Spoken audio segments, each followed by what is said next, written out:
the Todd Shapiro Show, SiriusXM 168. Yellow. Hey, I love it. We're live on air. Sam Tripoli. How you doing, buddy? What's the word, guys? How are you? I'm good. What are you doing? What are you doing right now? You smoking your weed out there in California?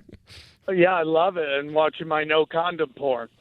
Hey, did that get? I never found out the results. Did that bill? What was it? 60 or whatever it's called? Yeah. We in L.A. 99% of the population voted against condoms and porn. That's the fucking coolest thing I've ever heard. See, I didn't know the results of that. We want weed and no condoms in our porn. It's like we all have occupational hazards, okay? Deal with it. That's like stuntmen wearing seatbelts. That's not what we do, okay? You lay it on the line for the betterment of your fellow man. I know that every time I'm high and I'm jerking off to porn, the second I see a condom in it, I completely lose my erection and I just get hungry for gummy bears. I turn it off and I give it a thumbs down. You actually vote. I've always wondered who it is that votes on the videos that we see online. Now we know. Condom porn is the tofu of pornography. Nobody wants it. It's rude. Yeah, it really takes you out of the story, especially if it's like a period piece. Right. You know? I just think that it makes sense. I don't want to watch it.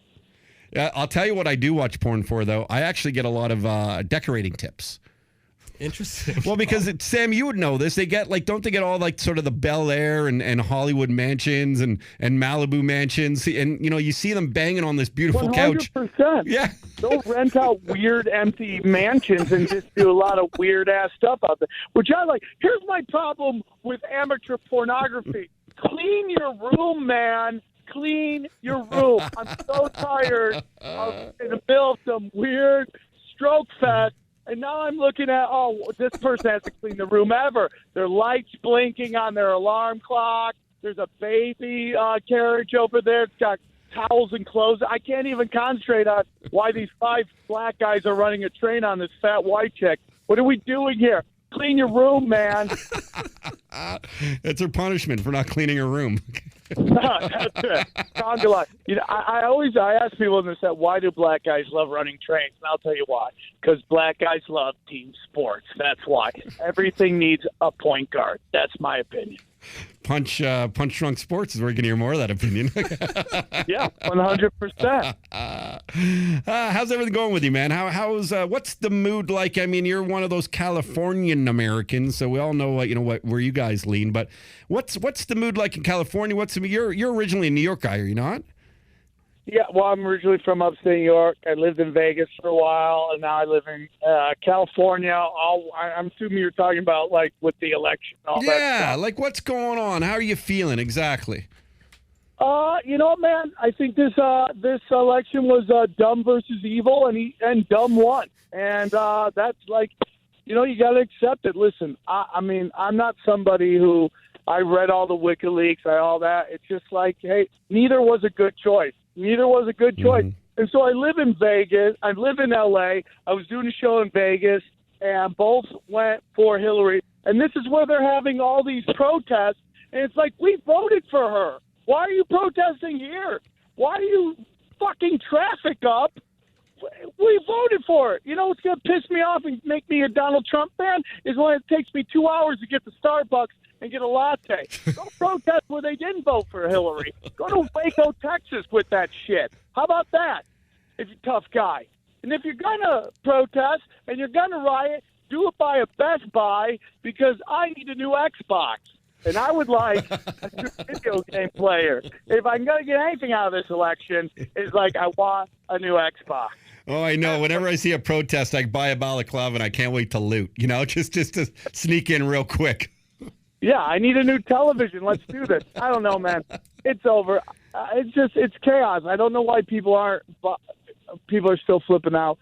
It's over. And you know what, man? I knew what I was going to get with Hillary. I don't know what I'm going to get with Trump. Yeah. And I was saying this the other day. If there's one good thing about Trump is ever since Trump won the election, we haven't seen these creepy clowns around, right? No creepy clowns anywhere. He might have been putting them out as a distraction for the news. I'm on to see you're on to something. I think they took off their makeup and they joined his cabinet. That's what's going on right now. Yeah, the creepy clowns are now the administration of the United States of America. And I love how they call them creepy clowns, too, like there's anything other than creepy clowns. Yeah. If you're a clown, you're creepy. It starts at creepy, ends at serial killer. That's where it goes. Anybody who does children's entertainment is creepy. I don't care who you are. I agree. Mr. Rogers, Captain Kangaroo. How about the Wiggles, or as I like to call them, a pack of pedophiles? Okay? They're all creepy. Hey, my co-host, Perry Perlmutter, is a comedian who does stuff in the States and a lot of here in Canada. You've never done kids' parties, have you? I've never done kids' parties, but the area that we are here in, where SiriusXM is just around the corner, was YTV. I don't know if they're still there, but I did my first acting gig was doing a kids show. Oh, YTV is like sort of your Nickelodeon, Sam? Yeah. And you did a kids show? I was actually, this is going to get weirder as I explain it. I was puppeteering a robot who was basically like a puppet on like an interstitials for the cartoons. And yeah, I'm not creepy with children or anything. So, let's just get it out there. He's fine. There's something about people who want to, and like, have you ever seen this cartoon? It's called Uncle Grandpa. Have you seen the cartoon? I was over at my friend's house, and his kids are watching cartoons, and there's a cartoon called Uncle Grandpa. And I'm watching it, and like a character on the cartoon is called Weird Man. It's called Weird Man, and he fights crime by getting weird. And this is a kid's cartoon, and he basically fights crime by dry humping criminals. It's like, this is a kid's cartoon, man. I need children's entertainment. Like, we've had nothing but, like, animal attacks on children, and you know what I blame? Pixar and Disney for putting out these wacky movies about helpful animals. Like, you find Finding Nemo, like the octopus who helps Nemo get around. Like, octopus will kick your ass if you see it. It's just like the truth. These kids are. It's why the crocodile hunter died. He saw too many Disney movies. He didn't think a stingray could be harmful. Dude, you think it's a conspiracy, but it goes very deep, my friend. Yeah, It does.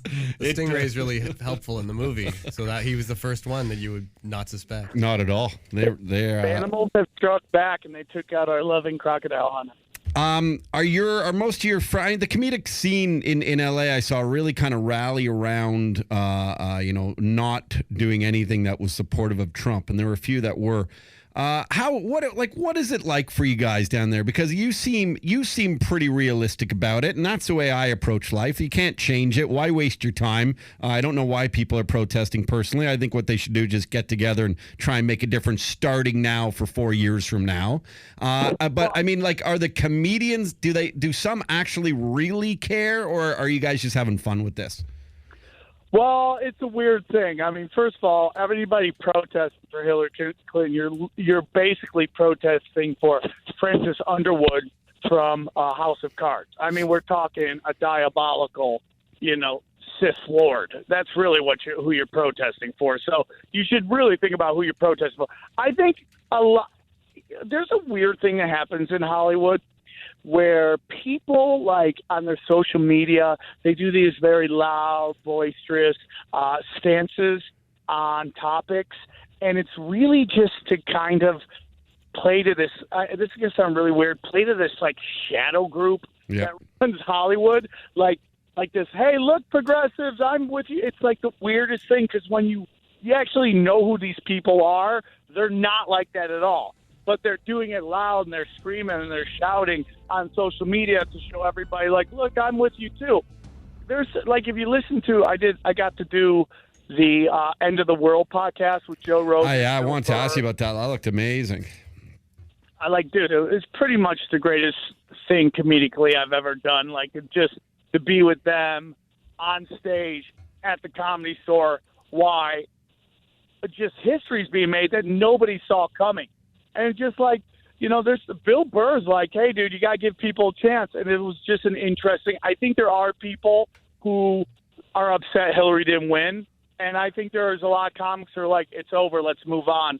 It's a very interesting thing. I'm going to tell you, there's a lot of people in Hollywood that would never admit they voted for Trump that did vote for Trump.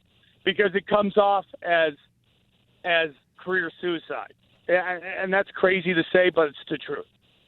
Yeah, they don't want anyone to know that they are pro-Trump, because I just think some people just saw Hillary as like evil. Yeah, I saw something I can't remember on social media, and it was basically a guy talking about that, how we've vilified people who vote for Trump or who support Trump to the point where there's absolutely no chance you can have discussion about it. Well, because if you did, now you're a racist, now you're a sexist, now you have bad hair. Like, it was just, they blamed you for everything, but you could have just supported the fact that you thought he was going to get the economy back, and that was why you went there. Yeah. So it's interesting how people judge that. And Sam, I think it's the same anywhere, man. Like, no one wanted to go online and kind of sort of talk about any sort of support for Trump. And, I'll kind of, it was weird for me, man. I didn't have any support for either. And, I'm Canadian, so I can't. Like, I couldn't do anything about it. But I had a ton of people on our show over the last year from the right, like the Milo Yiannopoulos, there's a one in Canada here called Rebel.tv. And I just wanted to hear both sides. And I'll tell you one thing, the second you even start giving those people a voice, a lot of these lefts start jumping on you too, because now you're giving them a fucking voice and they're all whack jobs. I'm like, no, I'm just doing impartial media. Can you do impartial comedy? No, that's a great point. What do you do? I mean, that's just where we've gotten, with this whole thing with the WikiLeaks. It's like there are people trying to have political discussion without actually looking at the other side's information. And it's like the left. I'm a leftist. I'm very liberal. I wouldn't say I'm progressive, because I think progressive is idealism. You believe in this idealistic place. I don't think the world is idealistic. But civil rights, liberal values for the longest time was common sense. Was basically like you should have equal rights based on regardless of your sex, denomination, religious denomination, sexual orientation. That's common sense, and that's what liberalism was forever. But now, because they've won the basic culture war, we've gone beyond that. Now it's like it's the new McCarthyism, which is political correctness is the new McCarthyism, which is my feelings are hurt. I believe you're a bad person. I'm going to try to ruin your life. And that's not real.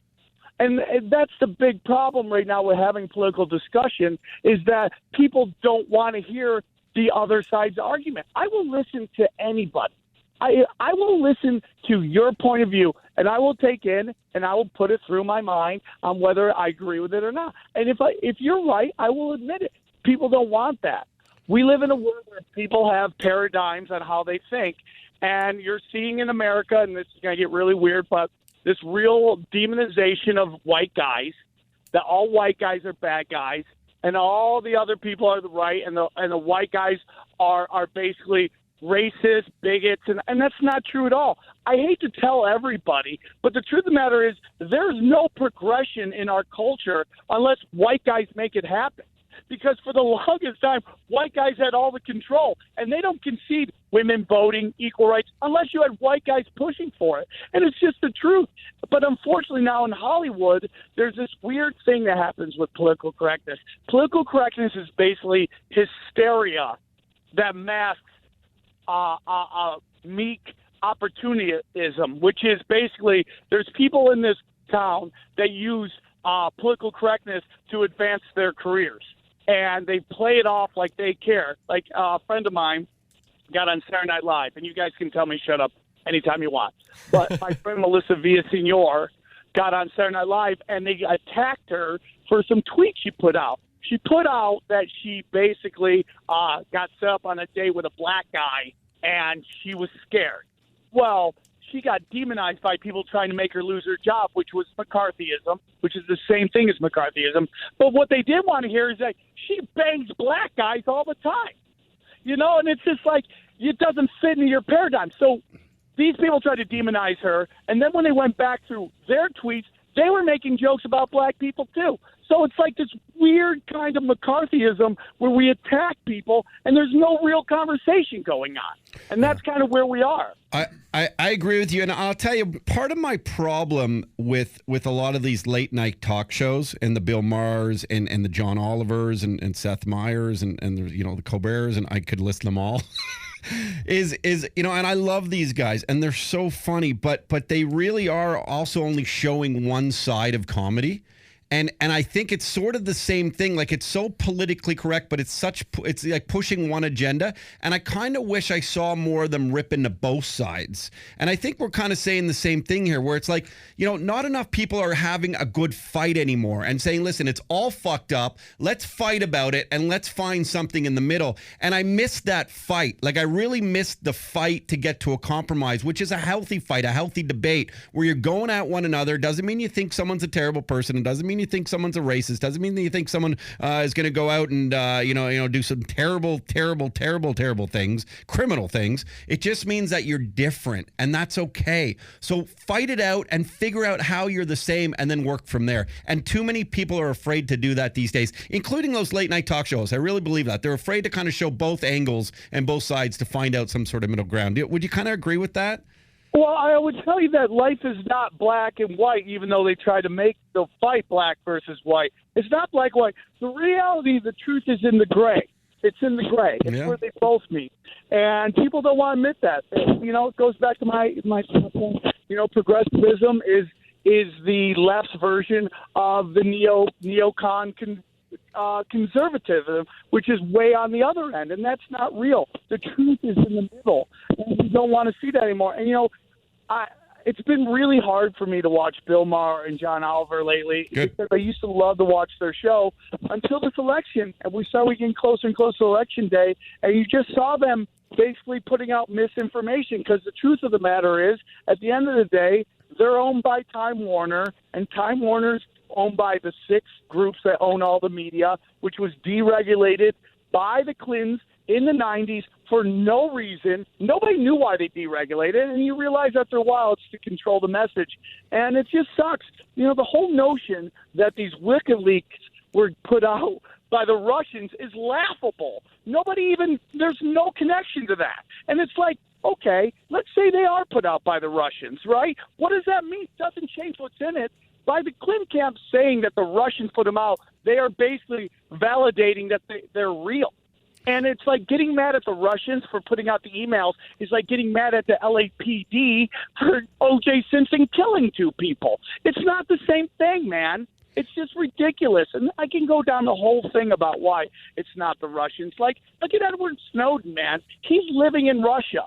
If the Russians put out the leaks, why isn't Assad in Russia? You don't think they could get him out of there if they wanted to? If they were really working together, why is he locked up in a closet getting that Pamela Anderson snatch from 2002?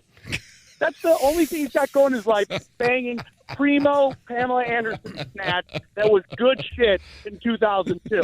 Now he's following Tommy Lee, probably cannonballing in that pussy right now because he's banging the sides like a fucking drunk driver. Because it's like a joke I wrote for fucking Jeffrey Ross a while ago. You gotta use fucking MapQuest to find the G spot in that snatch. It's so blown out. But like, the notion that WikiLeaks would make money, like the guy lives in a closet in London. How many rubles would you have to take to live in a fucking closet in London, dude? It makes no sense. But the dismissal of the emails, you shouldn't even have a conversation. You shouldn't even be talking politics if you won't look at the emails. Hey, man, there's no topping that, Sam Tripoli. you nailed it, man. yeah. Do I yell too much on your show? I love it, dude. This is the thing. I love it. And the only thing I'll add to it is it really is amazing, the fake story syndrome, right? You go on Facebook and you see all these fake stories. And now a lot of people are saying, oh, how dare you share a fake story? You don't fact check. You don't know. Well, if you're sharing John Oliver, some of that is a fake story too. And that's the problem. 100%, dude. Yeah. 100%. Have you ever heard, and I tell people, go check out the Young Turks. Go check out Jimmy Dore's show. I mean, you want liberals talking real? Those are real talks. If you're just getting your news from CBS, NBC, and ABC, it's a bought and sold message, man. It's all about control, dude, and it sounds very diabolical, but it's just the truth, man. It's just like people, my friend put out, I have a friend of mine, I'm not going to say his name, this comic, who I loved worked forever, and he sent me a message. Sam, you're such a non-name dropper. Yeah, right. Yeah, like this guy, and he's like, "Hey, Sam, I lost a lot of respect for you in this election." I'm like, I mean, I agree with 99% of you on liberalism, but I don't agree on Hillary Clinton. Suddenly, I'm a fucking asshole, and it just doesn't make sense. And he put up this thing that said this one thing on his Facebook page that said Hillary's the most honest candidate ever to run. I'm like, dude, how do you put that up? Jesus. With any real, if you go, hey, listen, Hillary is a Sith Lord, but I don't want to vote for an orangutan's asshole, I would totally respect that. You don't want to vote for a chimpanzee's butthole, I get it. But to say that she's the most honest person, you shouldn't even be allowed to debate politics at that point. Yeah, they should revoke your access to vote. I think you're right at that You point. should lose your Facebook privileges for till November 9th. You are no longer an adult. Wouldn't it be great if that was a thing? You could lose your. That Facebook might be that. That's privileges. probably going to be the crime, like the sentencing of the future. Okay, our jails are overcrowded. But what we're going to do if you commit crime, you lose your Facebook privileges. No Facebook You can't privileges. post on Facebook. Yeah. People will abide by the law for sure if that's the case. Yeah. You've gone fully retarded. You've been Watch out, banned for 2 millennials. months. Sam. Hey, dude, you're going to be in Edmonton. Yeah, dude, I'm playing the comic strip, Tammy Bronson's comic strip. I record a CD there. It's one of my favorite comedy clubs to play out there, and it's like I'm working on my new hour. So everybody come out and get weird. I love it. I love Canada. It's one of my favorite cities, one of my favorite countries to gig in. I mean, you guys are great. Everybody's got money. Everybody's happy. And your Coke is better than anywhere else in the world. I don't know how you guys get better Coke than America, but your Coke is really good. I don't know what. Dude, we have Sam, come on. We have fucking open borders here. Come on. Yeah. The secret is maple syrup, actually. Tourism. Our Coke is good Coke. That's awesome. So is that going on the 16th through to the 20th? 16th through the 20th, man. We're out there. I'm following Puff the Dragon, so I need people to come out and rock out. Oh, but he's fun too, Puff the Dragon. That guy made it from America's Got Talent. Yeah. Tripoli, drop it like a hot. And I have a new album that should be coming out before Christmas or just after New Year. It's called The Diabolical. It's a double CD, and that should be out soon too. You're a phenomenal guy, man. I'm so happy when you joined the show, and we'll catch up after it too. But that's great, man. And it's nice to hear. I mean, it's so weird because here in Canada, that's all we talk about is what's going on over there, and yet we have some of our own problems. So we gotta school you on our oon problems, and we need your educated view on those too to shake up some Canadians. All right. Anytime, all the time. I love your show, and I'm so thankful you guys have me on. I'm always like, I hope that went well. So, dude, don't worry about it. It's always great. And go and check out his the Punch Truck Sports podcast too, and at Sam Tripoli is where you can get him. And have fun in Edmonton. Hopefully, it's not too cold for you. Check out my YouTube page, youtube.com/Sam Tripoli. You guys are the best. Okay, man. Talk to you soon. Sam, everybody. Sam Tripoli from LA, giving us perspective, hanging out with Perry Perumal. These guys are great, aren't they? The Todd Shapiro Show. All right, we really appreciate you watching that video. Make sure you check out some more videos. Why not? Let's get caught in the Shapiro Show vortex right here. Or you can subscribe to the channel right here and check out videos at any point because we're going to give you all the alerts. We do appreciate you being a part of our family. Most families hate each other, not ours. We love you.